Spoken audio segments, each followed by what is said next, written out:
bago natin na i-discuss. So, sabi niya rito, kaugnay sa report ng GMA News ng pag-recant ng 4 na ex-soldiers ng kanilang mga naunang affidavits at allegations laban sa akin, sa ICC at sa ibang mga personalidad. Sinabihan ko na ang aking abogado na iatras na ang mga kaso na isinampa ko laban sa kanilang 4. Bilang dating sundalo, nagsisimpatya ako sa pinagdadaanan nila na dahil sa kawalan ng kabuhayan ay pinagsamantalan sila ng mga taong may madilim na layuning politikal. Totoo naman yun. Sana ay may natutunan silang mabigat na leksyon sa mga pangyayaring ito. Umaasa rin ako na maliliwanagan din ang iba pang ex-soldiers na hanggang ngayon ay nililin lang pa din. O, di ba ga? Guys, kung natatandaan ninyo dun sa kinontent ko kaninang umaga rito, no? Pagkagising ko, sinabi ko na sana kung sakali lang, no?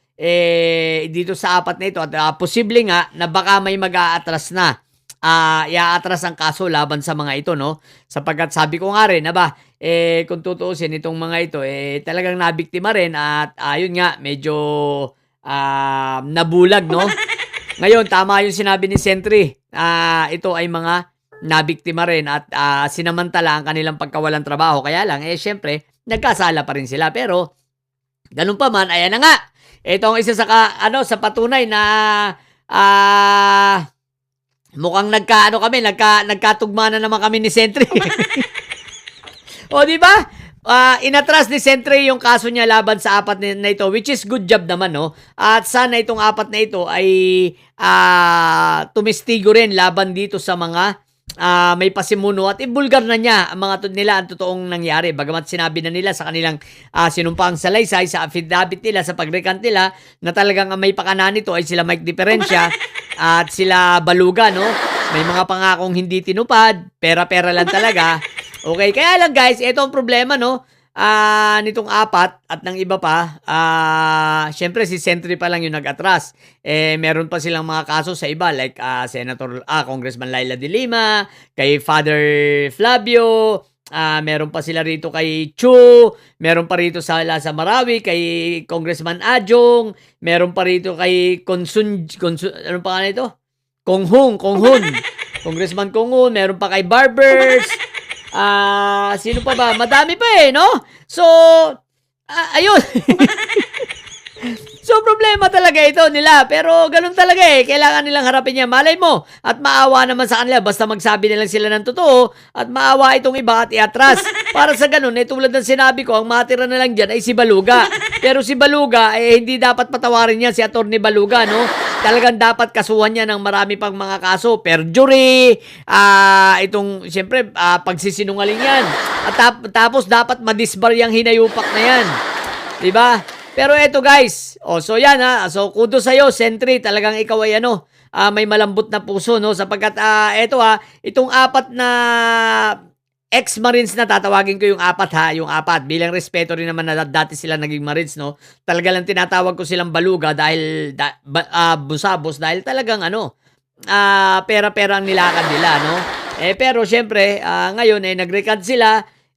Kahit pa paano, bigyan na rin natin ng maawa rin tayo, no? Dahil talagang itong mga ito ay talagang nawalan ng trabaho. Pero tulad nga ng sinabi ko, ganun talaga, ang lahat ng kasalanan ay may consequence. Bagamat pinatawad kayo ni Sentry, yung iba, ipanalangin ninyo, napatawarin din kayo, Pero dapat maging testigo kayo laban dito sa mga tao na nanggamit sa inyo. Diba ka? Lalo na rito itong sila Atty. Baluga na yan. So, kudos sa'yo, Sentry, maraming salamat. Pero ito pa ang isa natin pag-uusapan, bago ako matulog, no? Guys, ngayon ang tanong ko sapagkat sinabi rin nila na itong sa ombudsman, pinilit din silang papirmahin dito sa mga affidavit na magdidiin naman dito kila Kong Martin, So, pinilit rin sila.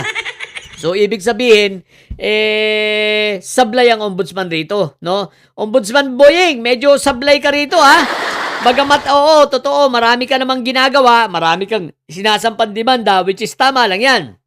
Natutuwa sa iyo ang taong bayan, pero sa bagay na ito, mukhang sablay ka. Kaya ang payo lang namin sa iyo, kung Ombudsman Boying, kung makikinig ka, wag mo nang ipilit. Wag mo nang ipilit yung kay Kong Martin kung wala ka naman talagang ebidensya. Tanggapin nyo na lang ang katotohanan na wala kayong ebidensya laban kay Kong Martin at wag na kayong gumawa ng kwento, wag na kayong magpilit. Unahin mo na lang muna yung mga nandyan na sa'yo. Ang daming nakapending sa'yo eh. Kagaya ng ang kaso nitong si Sabit Sipon na napakatagal na. Last year pa yan, pag hindi ako nagkakamali, September o October, anyari na ron. Ano yan, nakapark? Nakapark ba yan? Diba? Pangalawa, yung kay Inday Sayad na isinampa rin sa kanila na plunder cases at graft, malversation. Ano na nangyari? Kay Inday Sayad at yung 15. Diba? Hanggang ngayon hindi pa namin alam kung ano talaga ang sitwasyon nito. Yung mga ibang mga engineers, ang dami pa. Ang dami pang pending na pwede nyong asikasuhin dyan, di ba?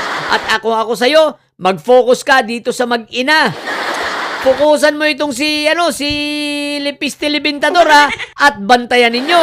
Sapagkat si Lepiste Libintador ay nag-e-explore na sa France para kumuha ng asylum. Kaya yan ay sa France nasa France ngayon yan at nasa Europe dahil naghahanap na sila ng asylum. No? Nagpaplano na sila. Iisa sila ng lawyer na kinukuha. Yung nag-asikaso nung asylum nitong si Binibini Baklang Hari. Yun din ang nag-asikaso ng kay Inday Sayad. So tingnan nyong mabuti, Tingnan nyong mabuti at bantayan ang mga ito. Sapagkat talagang may planong tumakas ang mag-ina. Okay? May plano dahil takot na takot sa kaso. Higit na ang pinakatakot rito ay si Loren, si Mother Solar dahil first time niyang makasuhan kung sakali. First time niyang makakasuhan kung sakali, plunder pa at walang piyansa. So, yung takot, Ombudsman Boyeng, totoo, marami nang natatakot na mga politiko ngayon at natutuluyan sila. Kaya lang, yung kay Kong Martin mo, kung wala ka namang ebidensya, tigilan mo na yan. Mag-focus ka na lang sa iba. At itong intindihin yung mga nakapending sa yung mga kaso, ang dami pa niyan Di ba? Yung mas mahalaga, si Sabit Sipon na may yung kaso nilang plunder, bigyan mo naman ng katarungan ng justice yung mga taga Ilocos Sur. Pansinin mo naman yung mga kababayan natin doon, Ombudsman. Hindi lang yan ito pang si Inday Sayad yung kanyang plunder yung kaso nila Iyotman tsaka itong si Man Scarpio na isinampa rin ni Sentry dyan. So ang dami pang nakapending hanggang ngayon dyan. Yan ang unahin ninyo. Hindi yung pinipilit ninyo kahit hindi niya nga maluto-luto yung kay Kong Martin dahil wala naman talaga kayong ebidensya. Ngayon nag-recant pa.